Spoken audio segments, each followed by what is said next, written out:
حضرت علی علیہ السلام نے فرمایا، ایسی غربت میں صبر کرنا جس میں عزت محفوظ ہو، ایسی امیری سے بہتر ہے جس میں ذلت اور رسوائی ہو۔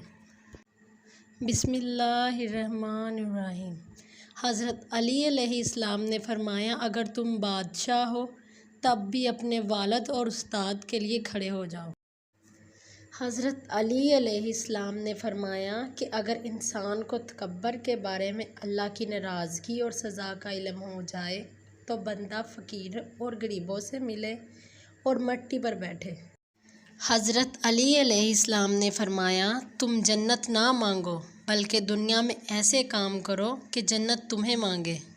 حضرت علی علیہ السلام نے فرمایا، دوستوں کے غم میں ہر حال میں شریک ہو، لیکن خوشیوں میں تب تک نہ جانا جب تک وہ خود نہ بلائے۔